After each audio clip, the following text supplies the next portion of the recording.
नमस्कार, जय हिंद, वंदे मातरम। स्वागत है आप सभी का आपके अपने यूट्यूब चैनल स्टडीज ऑन 2.0 में। साथियों, इंडियन आर्मी अग्निवीर परीक्षा में जो साइंस का जो आपका सेक्शन रहने वाला है वो 15 क्वेश्चंस आएंगे। कितने? 15 क्वेश्चन 30 नंबर के रहने वाले, ठीक है। तो आज के सेशन में हमने पूरे मोस्ट इंपोर्टेंट 20 प्रश्नों को सॉल्व करेंगे जो साइंस के रहने वाले हैं, और ये ऐसे प्रश्न हैं जो सीधे आपके एग्जाम में पूछे जाएंगे।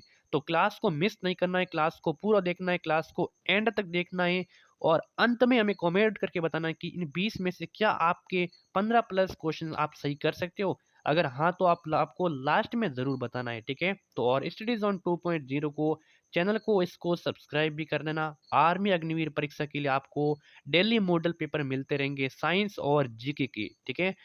चलिए क्लास की शुरुआत करते हैं। पहला प्रश्न है कि बादल किस कारण से वायुमंडल में तैरते हैं? बादल जो वायुमंडल में तैरते हैं उसका मुख्य कारण क्या होता है? तो निम्न दाब के कारण, निम्न घनत्व के कारण, निम्न श्यानता के कारण, या फिर निम्न तापमान के कारण। तो यहाँ पे राइट आंसर की बात करें तो यहाँ पे हो जाएगा निम्न घनत्व। क्या? निम्न घनत्व। बादल होते हैं वायुमंडल में तैरते हैं, वो निम्न घनत्व के कारण तैरते हैं। ऑप्शन नंबर दूसरा हो जाएगा यहाँ पे आपका सही ऑप्शन। आज का दूसरा सवाल है कि थायमिन की कमी से कौन सा रोग होता है? बताइए। बहुत ही इंपॉर्टेंट प्रश्न है कि थायमिन की कमी से होने वाला रोग कौन सा है, ठीक है। तो रिकेट्स है, स्कर्वी है, प्लेग्रा है, बेरी है। बताइए इसका आंसर क्या हो जाएगा। तो थायमिन की कमी से, थायमिन किसका है, किस विटामिन की कमी होता है? तो ये विटामिन कौन सा? Vitamin B. बिल्कुल, विटामिन बी में कौन सा है? थायमिन होता है। और थायमिन की कमी से रोग होता है बेरी होता है। कौन सा? बेरी। रिकेट्स किसकी कमी से होता है? विटामिन डी की कमी से कौन सा रोग होता है? रिकेट्स होता है, ठीक है। और स्कर्वी विटामिन सी की कमी से होता है, और थायमिन का संबंध है विटामिन बी से, ठीक है।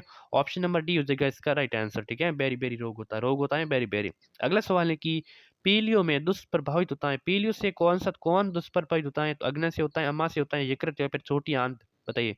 पीलियो में दुष्प्रभावित होता है, तो पीलियो में दुष्प्रभावित होता है यकृत। कौन होता है? यकृत। सी ऑप्शन जो भी बता रहे हैं सही आंसर हो जाएगा। अगला सवाल है कि निम्न में से किसकी कमी से रिकेट्स होता है? तो मैंने इसका आंसर पहले बता दिया कि किसकी कमी से रिकेट्स होता है। तो विटामिन डी की कमी से रिकेट्स रोग होता है। कौन सा? विटामिन डी की कमी से रिकेट्स रोग होता है। सी की कमी से स्कर्वी रोग होता है। कौन सा? स्कर्वी रोग होता है। के की कमी से रक्त थक्का, ठीक है। और ये की कमी से रतौंधी रोग होता है। कौन सा होता है? रतौंधी रोग होता है। ऑप्शन नंबर पहला इसका सही आंसर हो जाएगा। किस तत्व की कमी से घेंघा रोग हो जाता है? बताइए। नाइट्रोजन से, कैल्शियम से, आयोडीन से, या फिर फास्फोरस से।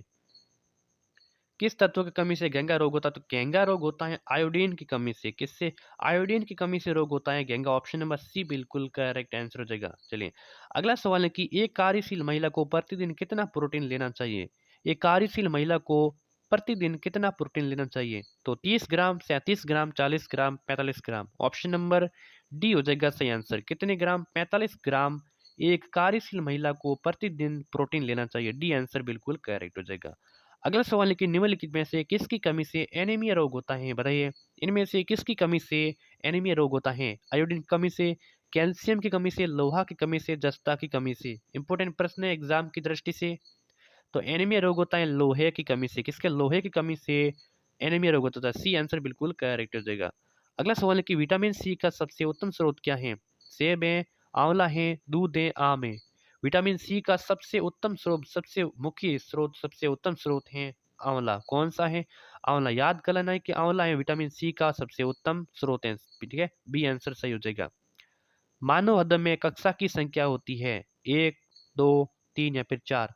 मानव हृदय में कक्षा की संख्या होती है कितनी होती है? तो मानव हृदय में कक्षा की संख्या होती है चार, ठीक है। दो तो आनंद में, दो नीले में होती है, ठीक है। डी आंसर बिल्कुल करेक्ट हो जाएगा। अगला सवाल है कि लुई पाचर ने किसकी खोज की थी? पोलियो टीका की, इंसुलिन की, रेबीज रोधी टीका की, पेनिसिलिन की। लुई पाचर ने किसकी खोज की थी? तो लुई पाचर ने खोज की थी रेबीज रोधी टीका की। किसकी? रेबीज रोधी टीका की खोज किसने की थी? लुई पाचन ने। ऑप्शन नंबर सी बिल्कुल करेक्ट आंसर हो जाएगा। अगला सवाल है कि कार्बन का शुद्ध रूप क्या है? बताइए। कार्बन का शुद्ध रूप क्या है? हीरा है, ग्रेफाइट है, चारकोल है, फ्लोरीन है। कार्बन का शुद्ध रूप है हीरा। क्या है? हीरा। ऑप्शन नंबर पहला हो जाएगा सही ऑप्शन, ठीक है। चलिए अगला सवाल है कि भारी जल का रासायनिक संगठन क्या होता है? भारी जल का रासायनिक संगठन या फिर भारी जल का रासायनिक नाम क्या होता है? H2O2, H2H, HDO, या फिर H2O। तो भारी जल का रासायनिक जो संगठन होता है वो H2O होता है। क्या होता है? H2O। याद कर लेना, बहुत ही इंपॉर्टेंट है। अगला है कि सबसे हल्की धातु कौन सी है? मैग्नीशियम, एल्यूमिनियम, प्लेटिनम या फिर लिथियम। तो यहाँ पे तत्व पूछ लेना कि सबसे भारी तत्व, सबसे हल्की तत्व, तो हो जाएगा हाइड्रोजन। क्या हो जाएगा? हाइड्रोजन हो जाएगा। और यहाँ पे पूछा गया है सबसे हल्की धातु पूछा है, तो धातु हो जाएगा लिथियम। क्या हो जाएगा? लिथियम। डी ऑप्शन हो जाएगा सही आंसर। तत्वों का सबसे पहले वर्गीकरण किसने किया था? बताइए। तत्वों का सबसे पहले, सारणी में तत्वों का सबसे पहले वर्गीकरण किसने किया? लोथर मेयर ने, न्यूलैंड्स ने, मेंडलीव ने, डॉब राइनर ने। तो इसका सही आंसर हो जाएगा डॉब राइनर। डॉब राइनर ने तत्वों का सबसे पहले वर्गीकरण किया था। डी आंसर जो भी बता रहे हैं बिल्कुल करेक्ट हो जाएगा। आधुनिक आवर्स नियम का प्रतिपादन किसने किया था? न्यूलैंड्स ने, डॉबे राइनर ने, मेंडलीव ने, मोजले ने। बताइए। आधुनिक आवर्त नियम का प्रतिपादन किसने किया? तो ये किया था हेनरी मोजले ने। किसने किया था? हेनरी मोजले ने आधुनिक आवर्त नियम का प्रतिपादन किया। ठीक है। डी आंसर बिल्कुल करेक्ट आंसर हो जाएगा। अगला है कि रासायनिक ऊर्जा को विद्युत ऊर्जा में परिवर्तन करना क्या कहलाता है? रासायनिक ऊर्जा को किसको, देखिए, रासायनिक ऊर्जा को विद्युत ऊर्जा में परिवर्तन करता है तो डायनामो करता है, हीटर करता है, मोटर करता है या फिर बैटरी करती है? बताइए। तो रासायनिक ऊर्जा को विद्युत ऊर्जा में परिवर्तन करता है बैटरी। कौन करती है? बैटरी करती है। ऑप्शन नंबर डी हो जाएगा सही आंसर। क्लियर है। आगे बढ़ते हैं। अगला सवाल है कि सूर्य की किरणों की तीव्रता मापने वाले उपकरण का क्या नाम है? बताइए। बहुत ही इंपॉर्टेंट प्रश्न है। सूर्य की किरणों की तीव्रता मापने वाले उपकरण का नाम है, तो सही आंसर हो जाएगा यहाँ पे एक्टियोमीटर। एक्टियोमीटर है सूर्य की किरणों की तीव्रता मापने वाला उपकरण है। कौन सा है? एक्टियोमीटर। सी आंसर करेक्ट आंसर हो जाएगा। अगला है कि प्रतिरोध का मात्रक क्या है? एम्पियर, कूलॉम, हेनरी, ओम। प्रतिरोध का मात्रक क्या है? प्रतिरोध का मात्रक है ओम। क्या है? ओम है वो प्रतिरोध का मात्रक है। डी आंसर सही आंसर हो जाएगा। टीबिया नामक हड्डी किस में पाई जाती है? खोपड़ी में, टांग में, भुजा में, मुंह में। टीबिया नामक हड्डी किस में पाई जाती है? बहुत इंपॉर्टेंट प्रश्न है।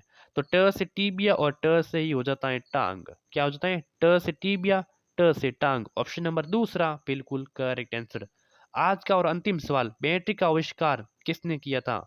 बैटरी का आविष्कार करने वाले कौन वैज्ञानिक थे? वोल्टा, रोइंटजेन, फेराडे, मैक्सवेल। बताइए। बैटरी का आविष्कार करने वाले थे वोल्टा। कौन थे? वोल्टा। याद कर लेना, बहुत ही इंपॉर्टेंट है, सीधा पूछ जाएगा बैटरी का आविष्कार किसने किया? तो ये किया था वोल्टा ने। किसने किया था? वोल्टा ने। तो आज के सेशन में 20 इंपोर्टेंट साइंस के प्रश्न जो सेलेक्टिव क्वेश्चन थे आज के सेशन में लेने की कोशिश की। आशा है कि आप सभी को क्लास बहुत ही अच्छी लगेगी। इसको ज़्यादा से ज़्यादा शेयर करना है, सब्सक्राइब करना है, नोटिफिकेशन को भी ऑन कर देना है। तो मिलते हैं किसी नेक्स्ट वीडियो में। तब तक के लिए जय हिंद, जय भारत, वंदे मातरम।